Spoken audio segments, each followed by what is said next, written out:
Монгол улсын 34-р ерөнхий сайд Зандан шатар өөрийн хүсэлтээр чөлөөлөгдснөөр 9 сар засагласан засаг унаж дараагийн ерөнхий сайд учрал өөрийн кабинетыг бүрдүүлэхээр болж байна. Шинэ засгийн газарт сөрөг хүчин арчилсан нам хамтрахгүй гэдгээ мэдэгдээд байгаа тул 17 яамны сайд нарын дийлэнх нь Монгол Ардын нам, хүн нам, иргэний зэрэг ногоон нам болоод үндэсний эвслээс томилогдох магадлалтай байна. Монгол улсын ерөнхий сайд учрал өөрийн тэргүүлэх засгийн газраа яаралтай эмхлэн бүрдүүлж 4-р сарын 1-ний дотор шинэ засгийн газрын анхны хуралдааныг хийхээр төлөвлөж байгаагаа 3-р сарын 30-нд улсын хурлын чуулганы нэгдсэн хуралдааны үеэр мэдгдсэн. Шинэ засгийн газарт сөрөг хүчин ардчилсан нам хамтрахгүй гэдгийг мэдэгдээд байгаа тул одоогоор 17 яамны сайд нарын дийлэнх нь Монгол Ардын нам, хүн нам, иргэний зэрэг ногоон намаас томилогдох магадлалтай байгаа юм а. Мөн засгийн газрын шинэ тэргүүн ерөнхий чигүүргийн 4 яам буюу эдийн засаг хөгжлийн яам, сангийн яам, хууль зүйн дотоод хэргийн яам, гадаад харилцааны яамнаас бусад яам дэд сайдгүй ажиллана гэж мэдэгдээд байгаа нь эргээд сонсогчдод төдийгүй улс орны санхүү эдийн засгийн нөөц болцоог гадарлах эдийн засагчдод таатай мэдээ болж байгааг хэлж байна. За дэд сайд бол хариуцлагатай албан тушаал мэдээж нөгөө олон улсад одоо засгийн газрын комисс одоо бусад хэлтсээрүүдэд оролцдог хариуцлагатай албан тушаал. Гэхдээ энэ цаг үед бол би ерөнхий чигүүргийн яамнаас бусдын шаардлагагүй гэж үзэж байгаа.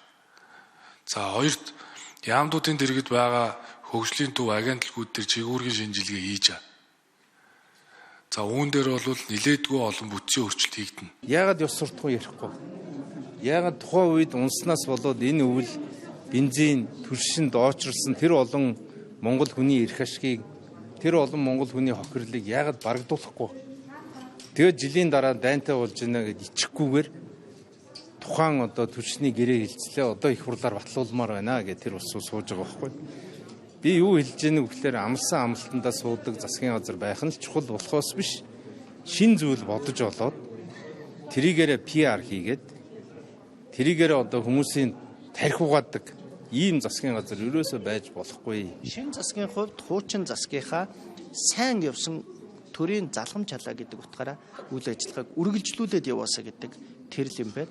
Тэрнээс одоо дахиад л одоо өөрийнхөө багийг бүрдүүлэх гээл хүмүүсээ халж сэлээл дээр нь нэмээд одоо энэ төрийн бодлогыг үргэлжлүүлэхгүй өөрийнхөө бодлыг үргэлжлүүлж ингэж болохгүй. Энэ сайн явж байгаа юмнуудаа үргэлжлүүлээд яв амуу агаагаа зас дээр нь цомхон бай дэд сайдуудаа хас. Тэгвэл одоогоор шинэ засгийн газарт чухам хин гэж ирэхэм эсвэл ямар гишүүн аль салбарын сайд болох нь тодорхойг байгаа юм а. Гэвч улс төрийн хүрээнд яригдж буй мэдээлэлээр дараах гишүүд салбар яамдын удирдан ажиллаж магадгүй байна. Улсын хурлын гишүүн Ган Хуяг шадар сайдаар, улсын хурлын гишүүн Номтой хоёр тэргүүн шадар сайд бөгөөд эдийн засаг хөгжлийн сайдаар, улсын хурлын гишүүн Чимбүрэн эрүүл мэндийн сайдаар, улсын хурлын гишүүн Дэлгэр сайхан зам тээврийн сайдаар, улсын хурлын гишүүн Цогтбаатар гадаад харилцааны сайдаар, улсын хурлын гишүүн Тэмүүлэн сангийн сайдаар, улсын хурлын гишүүн Мөнхбаатар хууль зүйн дотоод хэргийн сайдаар, улсын хурлын гишүүн Дамдинэм аж үйлдвэр эрдэс баялагын сайдаар, улсын хурлын гишүүн Инх баяр Батлан хамгаалахын сайдаар, улсын хурлын гишүүн Батбаатар байгаль орчин уур амьсгалын өөрчлөлтийн сайдаар, улсын хурлын гишүүн Инх амгалан боловсролын сайдаар, улсын хурлын гишүүн Өөрийн туяа гэр бүл хөдөлмөр нийгэм хамгааллын сайдаар, улсын хурлын гишүүн Ундрам соёлын спорт аялал жуулчлал залуучуудын сайдаар, улсын хурлын гишүүн Батамгалан хот байгуулалт орон сууцчлалтын сайдаар, улсын хурлын гишүүн Эдруат өхөн сүдөө аж ахуй хөнгөн үйлдвэрийн сайдаар, улсын хурлын гишүүн Бачуугар захим хөгжил инновац харилцаа холбооны сайдаар, улсын хурлын гишүүн Найдлаа эрчим хүчийн сайдаар тус яригдж байна. Засгийн газар үйлчлэгчнүүд орчин цайд хариуцаад ажиллаж байгаа. Тэгэхээр бичмэн салбар дээр хийх ажлын төлөвлөгөө бол байгаа. Тэгээд ажиллах хэсгийг нь бол эцэлж шийдэг байгаа. Тэрийг бол ерөнхийдөө өөрөө шийдэх баха. Ямар баг хамталтай. Тэгээд тэнд нь болж байна гэх юм бол одоо бид нар бас тухайн үед одоо өдөртөх зүйлийнхаа урдаа хэлцэж таарна. Тэгтээ бүх юм протоколтой тэмдэглэлтэй явдаг учраас санал ирэх ёстой. Бид одоо үндэсний эвслийн удирдах зүйл хуралдаж шийдвэр гаргах хэрэгтэй. Яг өнөөдрийн чигүүргийн асуудлыг шийдэхгүйгээр яамыг 6 болгосон ч тэр 5 болгосон ч тэр шийдвэр гаргацдаг. Ягаад тэгэхээр сайд болгоны асуудал болчихдог. Наа чи миний асуудал ингэх ёстой, тэгэх ёстой. Тийм учраас Монгол улс төрийн байгууллагын нэгдмэл юм бол жишээ нь одоо ийм чигүүрэг давцалтай юмнуудыг аль болох нь нэгтгэхэд тэгтээ кабинетийн зарчмаар ерөнхий сайд эцсийн хариуцлага үлээгээд явах байдлаар шийдвэр гаргах сурахгүй бол бүгд салбарын аймаг биз. Наачинч тэгвэл миний асуудал гэл ингээл хэрэлдээд байгаа шийдвэр гарахгүй. 2024-с 28 оны хооронд энэ засгийн газар бүрдсэн засгийн газрын 4 жилийн үйл ажиллагааны хөтөлбөр өгч байгаа. Энийхээс хэрэгжлийг хангалттай ажиллах ёстой. Ер нь бол өнгөрсөн 24 он шинэ парламент бүрдээд 4 жилийн хугацааны 50% өнгөрчлөө шүү дээ.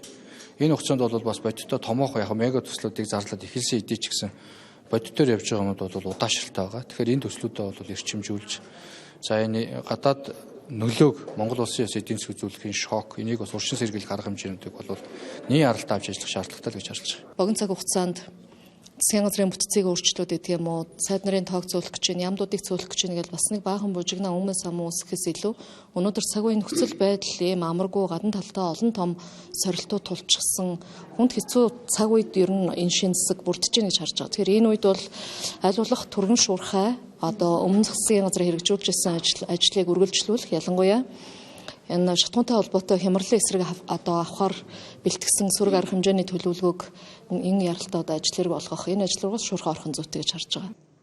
Монгол улсын ерөнхий сайд учрлын засгийн газар нь улс төрийн гацааг зогсоох тогтворжуулах кабинет бий болгох, дижитал хөгжил эдийн засгийн шинжилэлд чиглэсэн бодлого гаргаж магадгүй гэсэн хүлээлттэй байна. Ирэх өдрүүдэд танхимын бүрэлдэхүүн бүрэн тодорхойлсноор шинэ засгийн газрын бодит чиглэл илүү тодорхой харагдах юм а.